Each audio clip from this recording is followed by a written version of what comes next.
Welcome to the All Things Geekery podcast. I'm your host, Detached. Hey guys, and I'm Victus. So today we're going to talk about some breakaway games that we've encountered over the last month, some games we're looking forward to, and some old games that we've actually decided to resurrect, to start playing again. Maybe even some surprise games that we put on the shelf and allowed to collect dust, and they've actually become little jewels that we've now started playing. So to start us off, I think some of the listeners, and I know you and myself, Detached, have been playing this game quite a bit. It's Monster Hunter World. I like to kill some monsters. You and me both. That kind of sounded creepy, didn't it? Well, in this context, it is not creepy to go out and we are slaughtering an entire species of monsters. But that's besides the point. Can I make my shing shing noise? Because I like the shing shing noise. Shing shing. The swords go ching. But yeah, I personally have not been I've known about Monster Hunter. When I had a 3DS there for a little bit, I had the Monster Hunter 4 game on it. I played it for 10 minutes, fought the first monster. It was some rabbit thing. Took me 45 minutes to fight this stupid beast. And I was like, nope, this is too tough. Not going to touch it again. You know, haven't thought about Monster Hunter again until Monster Hunter World came along. I never had a 3DS, but, I was definitely involved in the gaming realm at that time and saw it. And pretty much what you said is everybody across the board was talking about how tough the game was. And there just wasn't a lot of love per se for the way the game was developed and how it functioned. Monster Hunter World has kind of hit the shelves and has become this overnight sensation. And I mean, watch the streamers. The streamers are loving it, and it is just plastered the social media lately. Oh yeah, I mean, and they did something different with this game that they had yet to do with the other games. Monster Hunter, the entire series always had a core fan base. You didn't really bring in new people, but you always satisfied those that still played it. It was kind of always the same mechanics, and not to say they got away from it, but they took small aspects and added really good quality of life increases to it that really brought the masses to this game. I mean, this thing is the best-selling Monster Hunter game to date, across the board. You'll find very few retractors from it. There's some core that kind of complained that they kiddied it down too much. They put on the bumpers per se, but overall, I mean, huge success in what they've done with it. In myself and I know you, we had one of our gaming buddies. We were kind of keeping an ear to it, but it was only after he got it, he was like, "Yeah, it's really good." Then another person got it. Then another person got it. And then all of a sudden, our entire clans got it and played it. Yeah, so. It's funny. That whole shift, it happened, like you said, one right after the other. I fell in love with the game because I have a huge love for MMOs. And it has a very big component of how the old school MMOs functioned, because you've got the gathering, you've got the weapon building, the crafting, the grind that I love of an MMO. And this game functions very similar to that.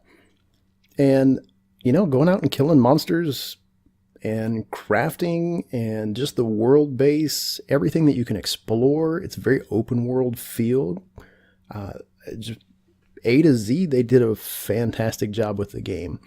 I really don't have any complaints, all in all. The weapon system and how it functioned from a crafting standpoint, I thought they did a top-notch job.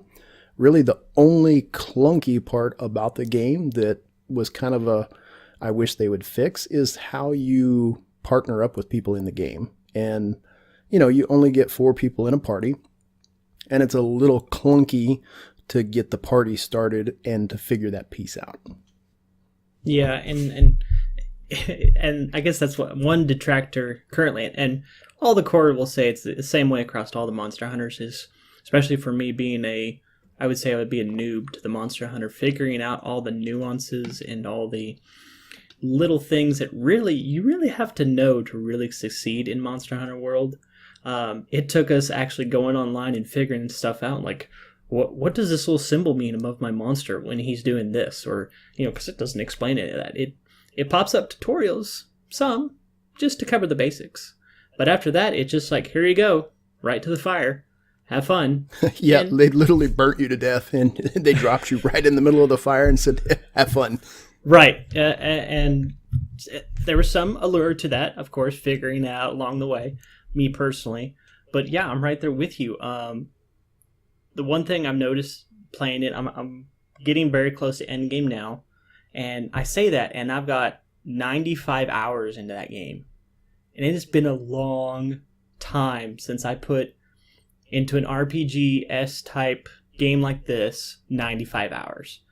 And I'm not even at endgame yet. I'm almost there. But still, that tells you of the quality of game. And what kept me going is that no battle is the same. Even if you fight the exact same monster and fight him several times, it will never be the same. Yeah, it changes.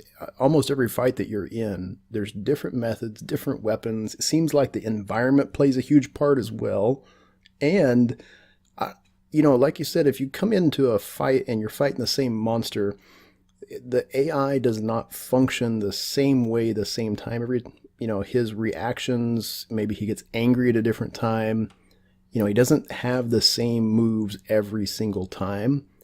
And that really kind of threw me off, because a lot of those RPG style, hybrid MMOs like this, you can jump in and learn the mechanics, and the mechanics really never change. This one's not quite that way. There is kind of a learning curve with this game as far as strategy. And I will say this, if you're a runner and a gunner, it's not the game for you, because it does take some patience, and it takes some understanding of how to work with your teammates as far as the buffs, the nerfs, the health gen, everything that surrounds around your power, your stamina, the time to hit a beast versus not. The whole thing is a finely packaged, gift-wrapped, wonderful bundle of joy that said, here, have fun. Yeah, and it couldn't have come to a better time for those that were looking for a grindy game to play.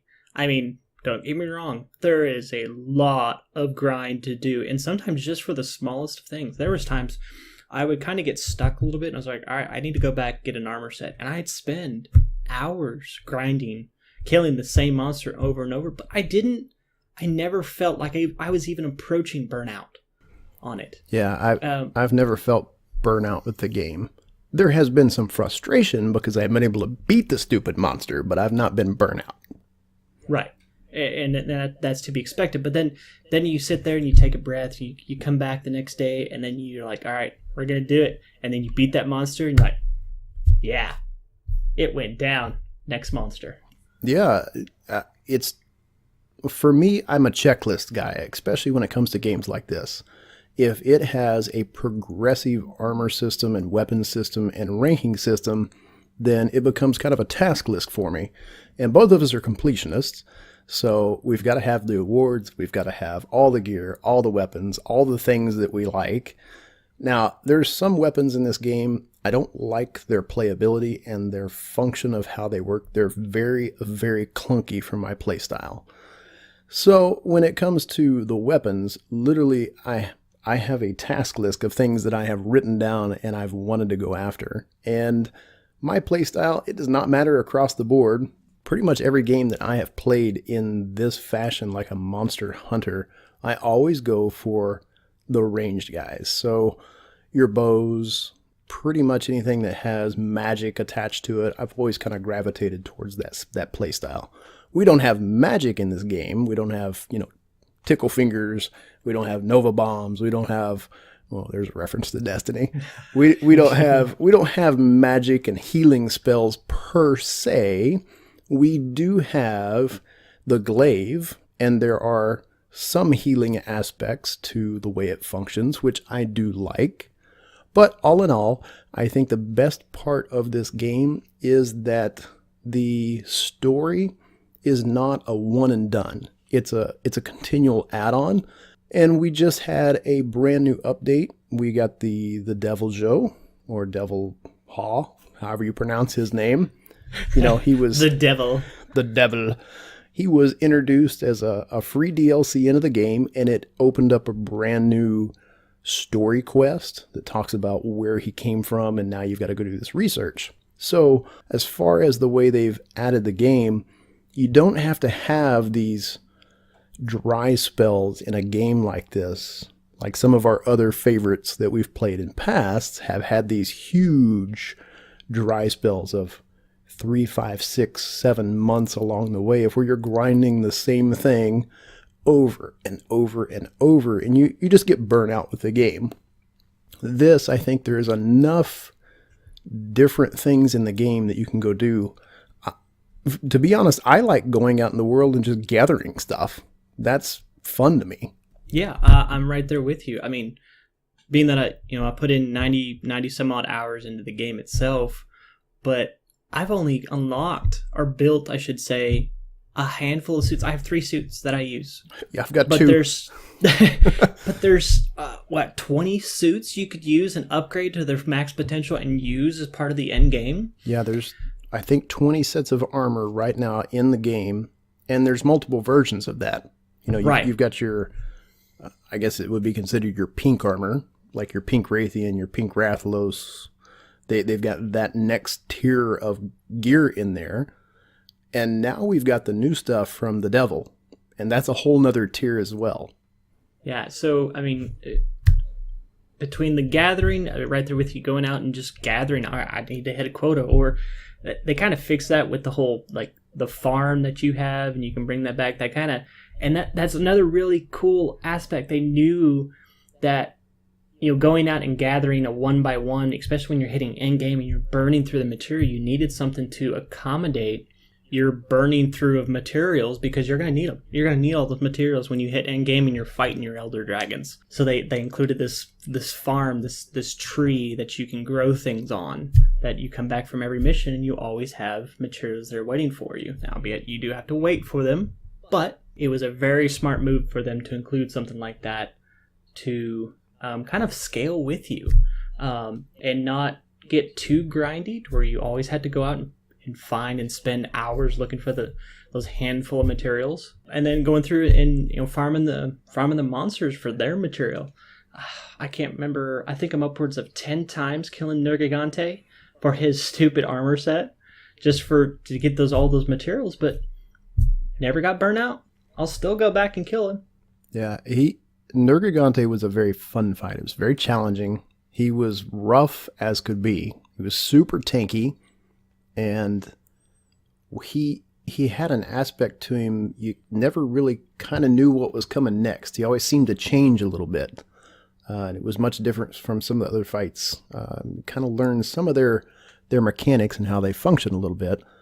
Now, go past him a little bit, and there's 2 dragons that I just finished fighting that were an absolute pain in my butt to finish, because I wanted to solo them and I wasn't going to do it with the team. And it was, I cannot think of their names. One of them was Val. He was the basically demon dragon that lived, underground. Val Hasak was his name. Yeah, he was definitely a struggle for me. I tried to 2-man him, and I just get frustrated. I fought him for the first time. I was fainting all the time. For the first time, I went back and fight him again. Usually at the second time, completely wiping on the dragon, dying 3 times and going back and going back to fight him. I usually figured out, no, I did it again. That stupid dragon and his poison cloud kept getting me. But, came back, took a breath. All right, we can do this. Went back and I, soloed him. Yep. Albeit I was using a different weapon at the time, but yeah, I finally soloed him and got it. He's got an amazing looking gear set. I love his armor and the way it looks. It cosmetically is amazing. Now, from a perk standpoint, it doesn't really do a whole lot. And then the other dragon that was a pain in the butt was the metallic skinned dragon that basically controls wind. He was a freaking nightmare to solo. Oh, Kushala. That thing. out of all the dragons so far and other monsters, he's been probably the biggest pain to learn how to fight. I went and fought him one time. Really, the only other dragon that I hated fighting as much as him was Diablos. That end game, it was challenging. I mean, fighting the Elder Dragons, of course, there's even a more end game after that, and then you get onto your last dragon, so spoiler all those out there. Spoiler. Xeno. Spoiler. Xeno. Man. Have you beat Xeno? I have. I was one of those. I died, and he had a skull on him. I was so mad. Like, I didn't even save the game. I just turned my Xbox off. Oh, I did the same thing. I had sat there and fought, and it's a long fight. There's no doubt about it. You cannot do, except for those pros, I know it's out there, but I was approaching 30, 35 minutes of wailing on this guy, and then I just made some simple mistakes, and that was it. I was done and getting sent back to HQ. I quit. I put the controller down, and I walked away. Came back the next day and, one-shot him. So... yeah, I haven't been back yet, so that's still a challenge to be had.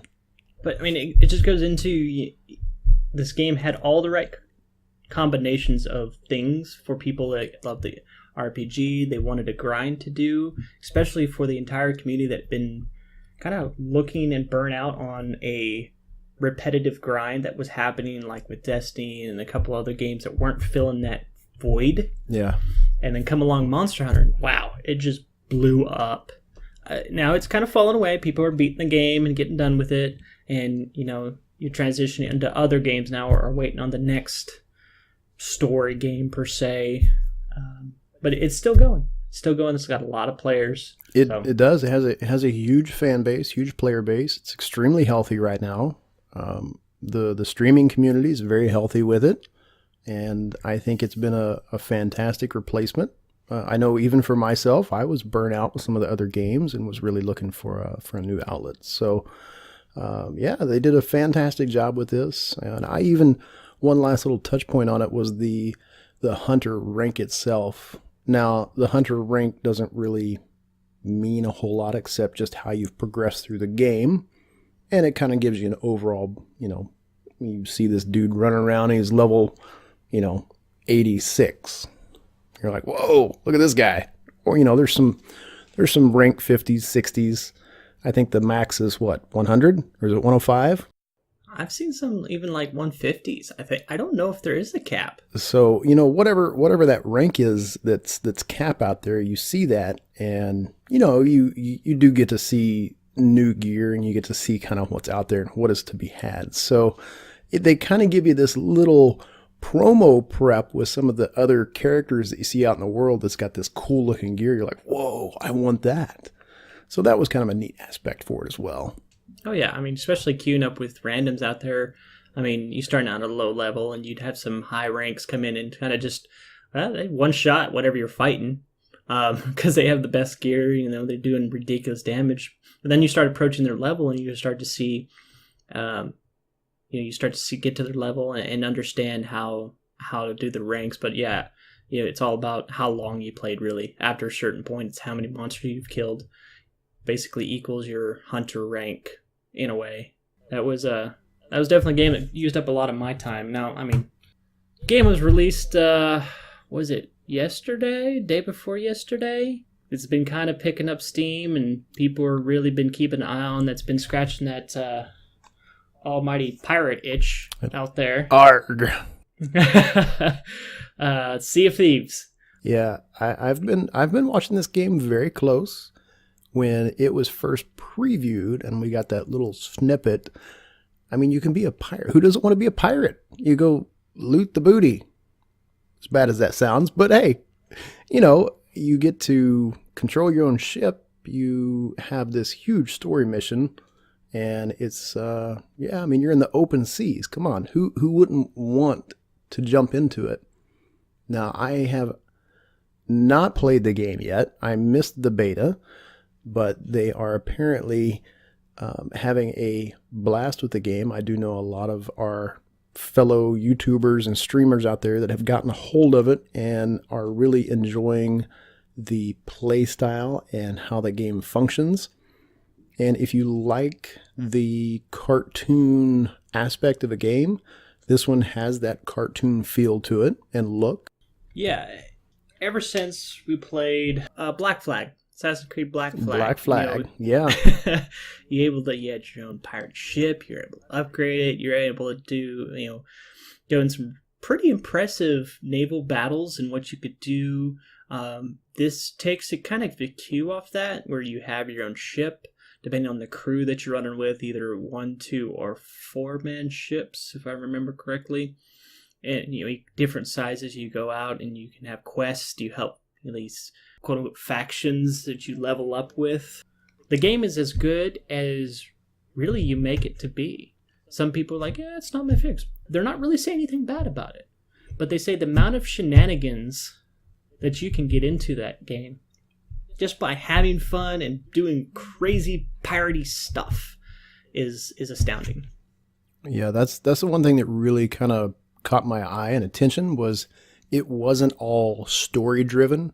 So that means there's open world, there's multiple other things than just let's go complete a quest, let's loot some treasure, let's upgrade something, and then move on to the next thing.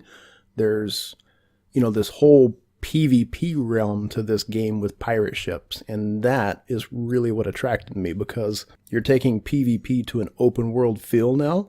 That's kind of next level stuff for people that like competitive and, like you said, the shenanigans. And if you watch the previews and how things function in the game, there's things of creating bombs and swimming underwater, looting some other dude's ship halfway down the ocean, planting a bomb, swimming out to yours, stealing his treasure, and then all of a sudden you see his ship blow up. And now he's boatless, hanging out in the middle of the ocean, and here come these sharks. So that kind of stuff is really what interested me about the game, is, like you said, it's the shenanigans and the stuff that you can do that basically takes your opponents out in kind of a very creative fashion. It's not just, I've got this big pirate ship, I went and blew them up. There's other things that you can do with it as well. I still have a concern over the actual lifespan of the game. I'm not going to say that you're not going to have a blast while you play it, but how long you continue to play it, I don't know if it's going to have quite the life that other games out right now are enjoying of their continual fan base. I'm not going to say there will probably be a small percentage of the actual player base of Sea of Thieves that will be, they're not going to like the game or anything like that, but those that actually, the majority, I'm going to say, are going to thoroughly enjoy it. When they get done, they're like, okay. I've seen a lot of it. It's not a $60 game, that's for sure, from what people are playing and really getting into it, but you're definitely going to enjoy your time in it. Yeah, I think overall the community is very happy with it, very excited. It's creating a lot of hype in the gaming community, and it's another one of those games that's very healthy right now, but I do agree.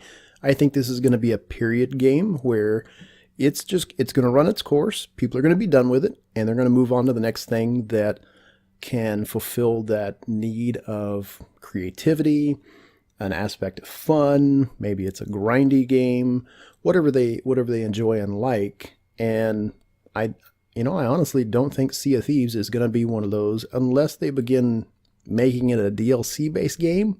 And I don't think that's the plan for it. I don't think they're going to keep dropping things onto it. It looks and feels like it's going to be a one-time, what you buy is what you get, and they may drop some updates to it here or there. Now, I will say, as far as the game goes, when you get it, there's a lot of content that comes with it that I've seen. And I think that's one benefit that you get out of games like this, is what you pay for is what you get. And yeah, like I said, there may be some updates that come to it, but you're not going to pay $60 and then have to wait 4 months down the road for your first DLC, and then you get 12 and a half seconds of game time, and then you're waiting 6 months for your next one when the game's broken. There hasn't been a game like that recently that's done something like that. No. Oh, why would they do that? That's terrible planning. I don't know any company that would do that. That's stupid. Oh, rip Destiny. Okay. But yeah, it keep going back to it. It very well seems like a game that you can make it the $60 game, especially if you have people to play with, and you're hopping in and out, and you just try to make it as crazy piratey fun as you want it to be. If you go into, I don't think it'll be an enjoyable game if you go into it with a serious tone, because that's not honestly how they made the game to be. Yeah, it was meant to bring fun. It was not meant to be this serious competitive game. You know, I think you're always going to have that fan base. You're going to have people who naturally gravitate towards competitive, grindy games. And they typically don't like the lighthearted, fun stuff. And then you've got your players who like the lighthearted, fun style games who might jump into a competitive game every once in a while and play if they've got some team members who are competitive and can help them. But that's not their jam. That's not what they usually go for. This game, Sea of Thieves, seems to have a little bit of both. It's got the competitive to a degree, but it still has that level of fun that kind of outweighs everything, is what I'm seeing. Yeah, I mean, well, we'll see. I mean, the game's only been out 3 days. Three and a half days. 3.5 days. And whatever beta time people have gotten in. Right. Which was actually quite a bit for that type of game, and very impressive on the developers to release betas basically back to back like they did to the community for them to test and make sure everything's working well. They did a couple capacity tests to get people out, although I think they did it in the wrong order. They probably should have done the capacity test at the beginning. Right. But I neither here nor there. Yeah, I think all in all they did a good job with it. I think it was smart in running those tests like they did and having the betas as long as they did. Again, I think there are some other games out there that have made some really bad decisions, and the other gaming companies out there have kind of set back, looked at the drawing board, and capitalized on some of these other mistakes companies have made and said, how can we gain favor in the gaming realm and community and kind of rally people up to have some fun, excitement, get some life back in some of these communities. And I think a few of these games like Monster Hunter and FORTNITE and Sea of Thieves and some of these other, fun big games that have come out are doing a good job with it. I've really enjoyed kind of those host of games that have come out recently. Yeah. I mean, you mentioned one that really, to me personally, has kind of come out of the blue in how popular it has exploded to be. And that's FORTNITE. Yeah, FORTNITE is just blowing the top off. I mean, for a while there, people heard FORTNITE. Most everybody was playing. Those that played the battle royale were playing PUBG. I was one of those, and I was like, FORTNITE, meh. It's a kiddie game, or it's a cut down version of PUBG, and yes, it is to an extent, but it's done so in such a way, and I think if PUBG had actually fixed their problems, and by problems I usually mean server stuff, server problems, the rubber banding, the things that were happening just in the actual production server itself was affecting the continual gameplay of people playing the game. But you hop over to FORTNITE, yeah, it's your easier version of PUBG. There's things you can do in the game like building in this world. You go collect materials. There's all different aspects. The entire infrastructure is destructible, but it's a smooth, well-made game. And now they're releasing on all these platforms too. PUBG's right there as well, but it's just exploded.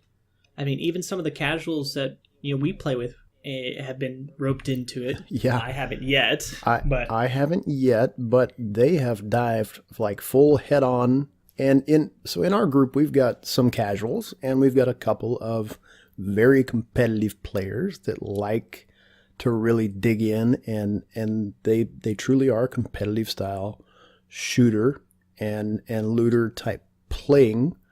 And the game itself is got that cartoon look. It's basically the cartoon version of PUBG. And I was along the lines of you. It's FORTNITE. It looks kiddie. I don't want anything to do with it. The PUBG is very strategic, very militarized. It looked good. But like you said, the server problems, the lag issues, the rubber banding, the server drop, those are the things that really kind of deterred me from jumping full into PUBG and getting into it. Now, I haven't actually played Fortnite. My children have, and they love it. And I've played with them, in some of the scenes and things that they've done. They really enjoy the building aspect of Fortnite. They like to go and tear things down. And what they really like to do is if they see somebody building something, they like to go tear it down and try to hide from them so they don't know that they're actually tearing things down. That is hilarious to watch. But you're right. I mean, this game kind of came out of left field.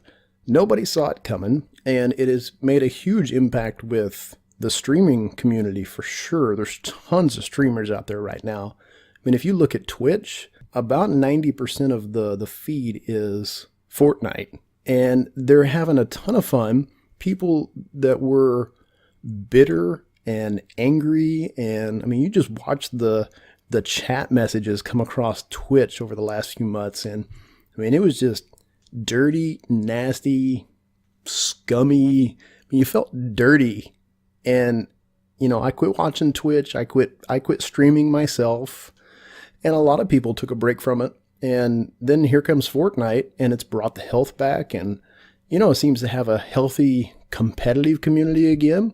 It's a lot of fun. There's a lot of laughs. There's a lot of good times. There's a lot of just clips and other things of silly things happening inside the game. So that's been really cool to watch and see and enjoy from a second party, I guess, because I haven't actually jumped in and played a whole bunch of the game yet. Yeah, and what's even allowed it to win out, I think, is the game's not even technically released yet. We're playing just the multiplayer aspect that is Fortnite. I mean, when it was originally talked about, it was like, okay, you got this base building game where you have to hold out to these zombie hordes. And I'm like, oh, all right. And then they kind of shifted gears. I didn't say shifting gears, but release the other portion, which they hadn't talked about, which was this battle royale part. And, for one, it's free. Anybody can pick it up. And now, even more so, they've gone cross-platform. I mean, part of our clan plays it on PC, and the other part's playing right with them on Xbox. So I think with those pieces right there is allowed the Fortnite and even those that aren't really good at being the competitive or would even succeed at PUBG are actually doing really good in Fortnite because of how it's built. So it's allowing even those out there to really enjoy a game like a battle royale. Yeah, and don't get me wrong, I like the battle royale style. That's a fun, it's a niche for gaming communities for sure. Fortnite definitely took a turn because when we watched the original video, the whole base building game, I love building inside games. I mean, take Minecraft and any game that you have to go out and build bases, protect them, make sure that things are done correctly. You can set up traps. That was what excited me about the game. And, they did shift gears. They went to the PvP battle royale. You got this huge 100, player. They fly into the base. They've got this giant arena. That is a lot of fun to do because, one, you get 100 people. And, you could wander around for minutes upon minutes within the game and never see anybody, but you're collecting materials, you're building things, you're trying to find weapons, you're looting boxes and other buildings that have got stuff in them. So it's kind of the twofold. You've got I'm trying to hunt for people and still not die and, do well. And you're trying to build things and loot these buildings and scavenge. So there's some really cool aspects to the game, and I think as they progress and build, I would like to see the other portions of the game come for the base building and some story outside of just a PvP battle royale. And I think the game would do even that much better if they brought those aspects to it. Oh, absolutely. I mean, they've gone back and released their whole story trailer for that's going to be this whole base building, zombie defending game, which is originally what they advertised it to be, and then they're coming back around, and saying, hey, this is not only going to be a battle royale. Here's the other part of it. So be really exciting when we get to that release time to see how they've done with both pieces of those and keeping both of those up to date. I think the cool part about that, so you look at some of the other games that are struggling. They've had a hard time keeping their communities, and those communities have gone and found other games. And not just Destiny. There's other games out there that have struggled as well. And those communities are looking for these games like FORTNITE. So FORTNITE has become this out of left field superstar, and it's got even more to offer. So these other companies, are they out there looking at the future of what some of these other games are bringing? Are they trying to up their game? Are they trying to offer things to the players? Are they trying to keep a player base? Or, have the golden nuggets of the dollars that they've made off of these games kind of skewed their vision of what they want to do? I think there's a few of them out there that their visions are skewed and they really don't care what the player base wants. They're just going to push through, and those are going to be the games that die off, because 99.9% of all gamers, if your Twitch streamers aren't happy, the rest of the gaming community is not happy. If the YouTubers aren't streaming about it and talking about it and making content videos about it, the other people that are playing these games aren't going to enjoy them as much. That's kind of the gaming realm that we've got right now, unfortunately, is if your streamers are happy, the rest of the gaming community is happy. And, Sea of Thieves, FORTNITE, Monster Hunter.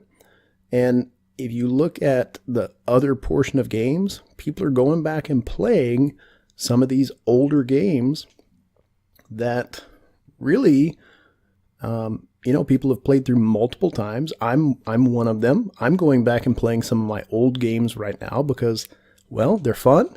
It's been nice to jump back into, some story-based games that I really enjoy, and it's nice to sit down and just enjoy a little bit of playtime, not have to worry about all the other stuff going on. What's the latest and greatest and newest thing to make content about or stream about or talk about? Yeah, just kind of took a quick look at Twitch right now, and you have two games that I think for the foreseeable future, unless we have another one come up, is going to be top dogs is Overwatch.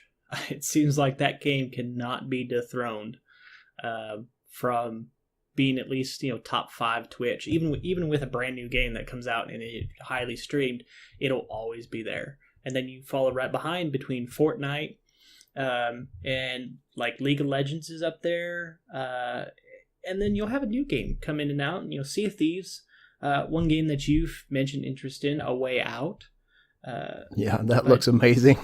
Yeah, you have those staples, and it's going to be interesting to see if those kings of Twitch and Mixer's probably right there. I think looked over at Mixer, FORTNITE was actually number 1 over at Mixer.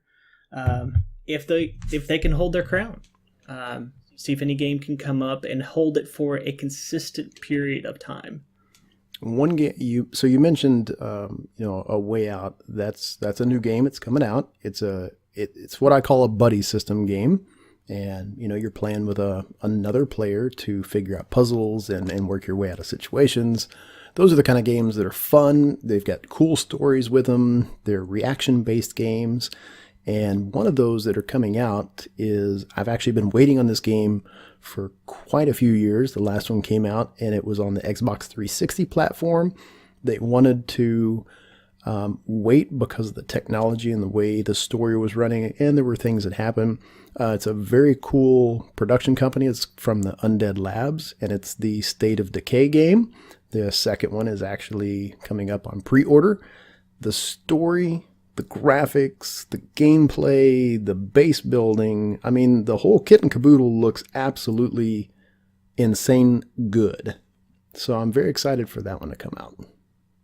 Yeah, talking about games for which we're going back and playing.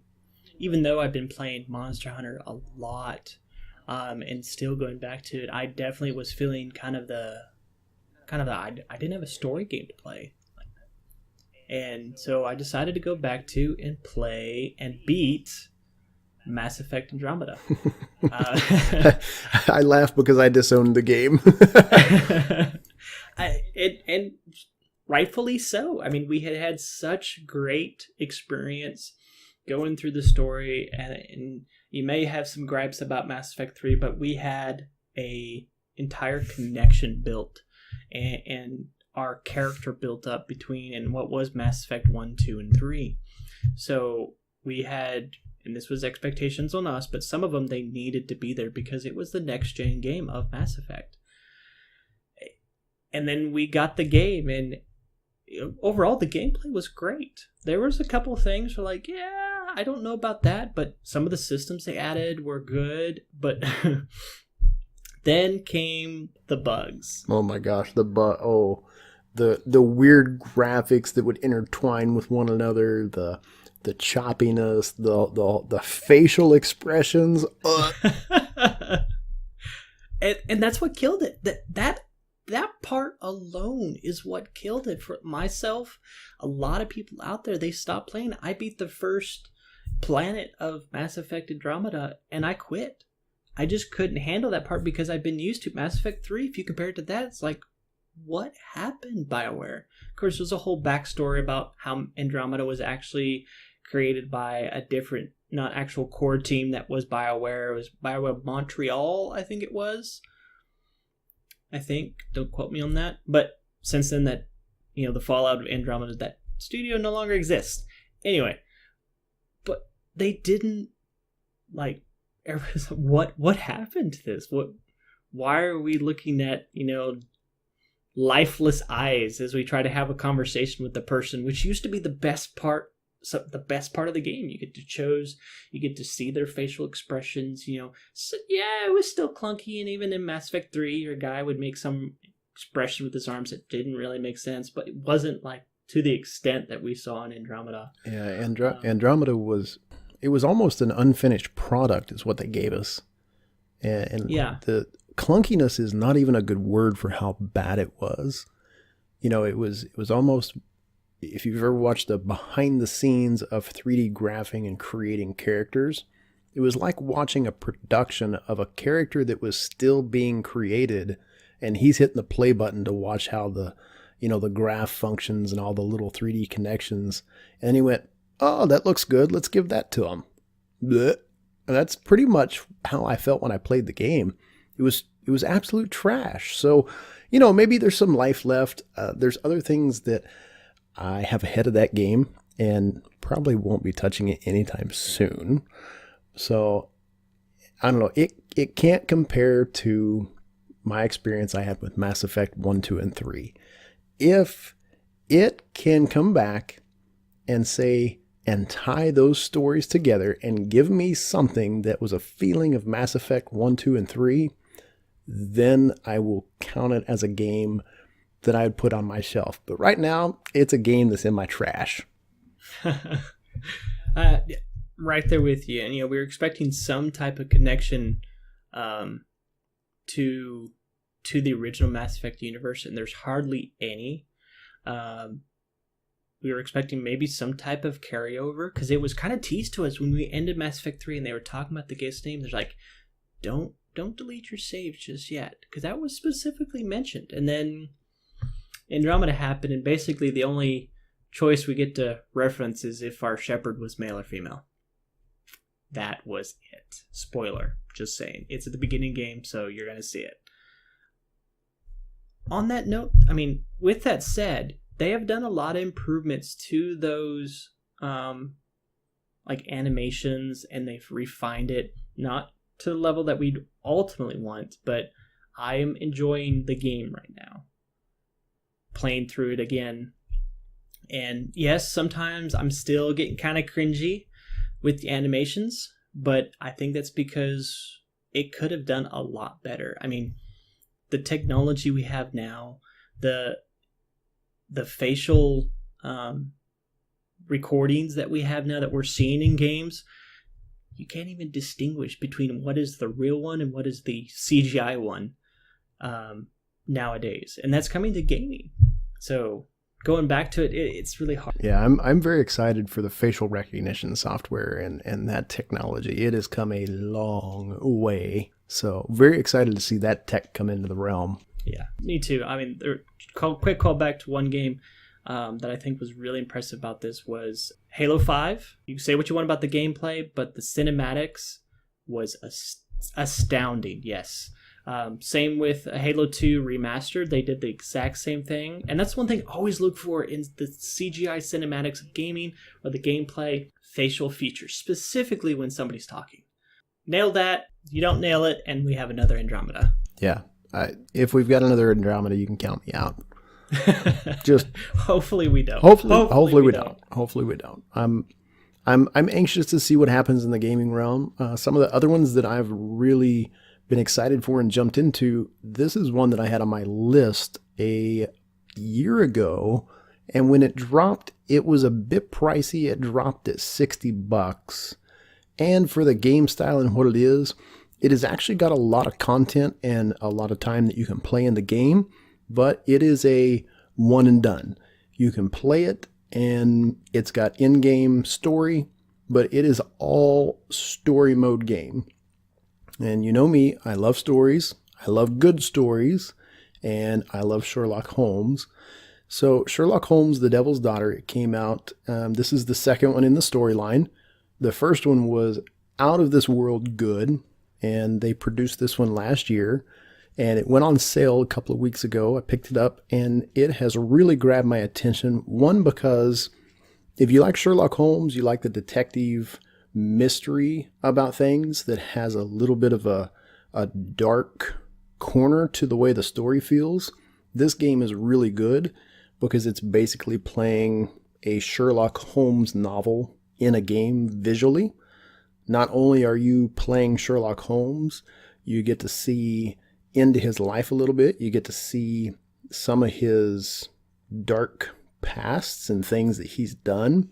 And this is a little bit later in his life, and he's gone a little bit wacko, and they've diagnosed him with a disease, and the only thing that cures this disease is him getting a hold of really strange and difficult cases, and it basically focuses his mind for him. Outside of that, he kind of becomes delirious. So they've done a really good job with the story, and I have to say, it is blasted hard when it comes to the mystery. There's lots of puzzles. There's math involved in it. So you kind of have to sit down and break some of the sentences, the clues, and you have to figure all these things out and put them together. Well done game, and it's really kind of grabbed my attention these last few weeks. So that's been a nice outlet for me. It's not grindy at all. You can jump in and play a few minutes to a couple of hours and just really just kind of be satisfied with playing. That's what's been nice. We'll see what games come out here next week, months. It's looking promising.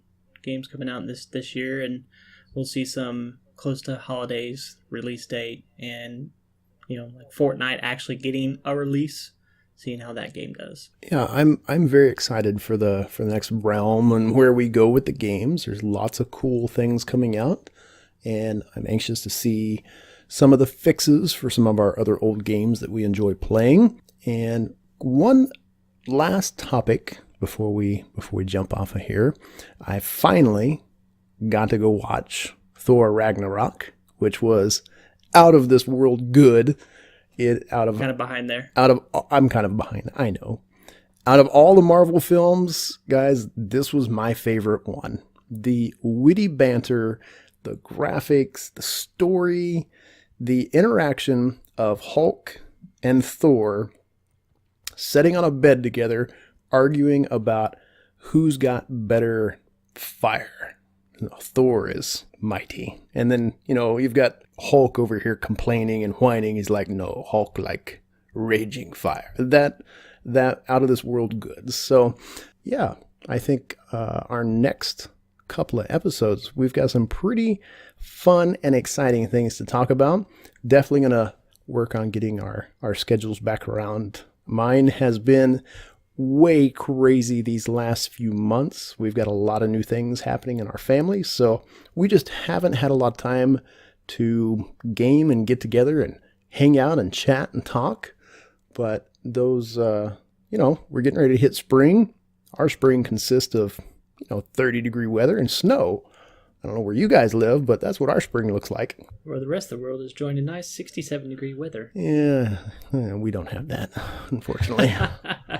Well, that pretty much wraps up the show for tonight, guys. I think between all of the games we've got out right now, we would love to hear your comments and feedback on what you guys are enjoying, what you're playing, what you think about Monster Hunter, FORTNITE, and Sea of Thieves, and are you guys playing anything that is old and got mold and crust on it from hanging out? Are you playing any old retro games? Let us know what your thoughts are. Drop us a line in the comments below. Check us out on our social media. You can find me out on Twitter at Detached Gaming. You can find Victus out on Twitter as well, even though he doesn't hang out as often as I do. You can find him at Victus Dark Arrow. And make sure you check out our new site for the podcast out on Podbean. And all of those links are going to be in the description below. I hope you guys have an amazing weekend. We have enjoyed spending time with you. We'll see you guys in the next episode.